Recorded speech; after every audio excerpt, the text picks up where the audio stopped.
With the experiential exercise, again, think about why it's important.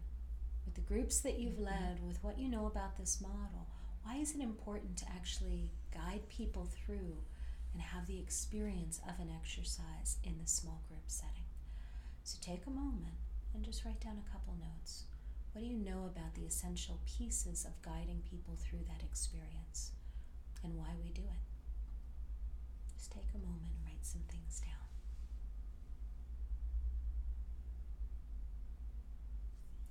So these groups are skill building groups. They're really about learning techniques and tools that are connected to our self-awareness.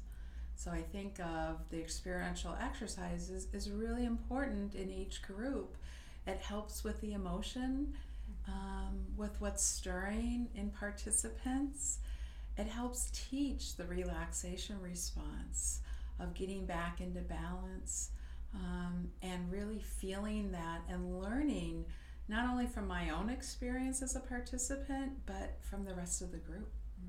I think that's the value when I think of our group model is we can really be changed by the energy of others in the group and their experiences. It can kind of open up some possibilities, especially if there's an exercise that one person is struggling with, they can learn from another person. We see that often with shaking and dancing, that there's someone that maybe it was a little more difficult. It brought up pain or emotion or anxiety, and they can be with that, but then also listen to someone that stepped into it a little more fully and can hear in their sharing why that exercise helped shift them and move from them. And remember, Mind Body Skills group work is experiential in nature. This practice is a somatic practice and not just a cognitive practice. So it's essential to have people learn something that isn't just a concept or an idea, but actually have the felt sense of being guided through it with the opportunity to reflect on what changed for them, to have the capacity or the awareness or the opportunity to reflect on how something can actually shift from the use of one of these tools, and to be able to share if they had challenges so that we can help them, if needed, to help navigate it, to try it again, to make it okay, to normalize it. So again, it's essential that people have a felt sense of being guided through this and a chance to reflect on the impact of it and the effectiveness of it for them.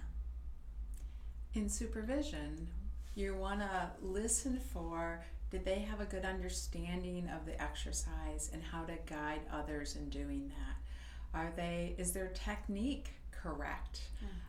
Sometimes there's some learning or misunderstandings, and then what does it feel like for them as they do it? What can they continue to work on in terms of pacing, how they adapt it depending on how it goes in the moment, how they're working with their co-facilitator on leading the exercise.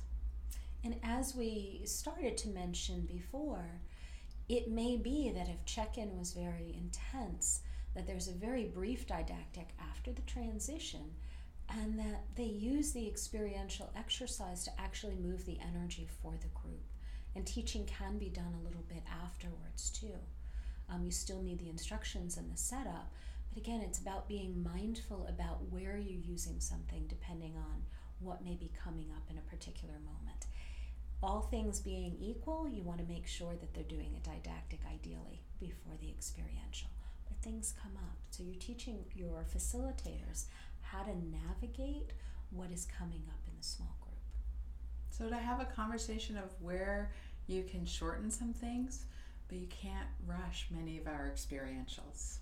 You can adapt them, you can work with them, but that essence of creating the experience so they can really feel it in the group is going to be important for them practicing it outside of group.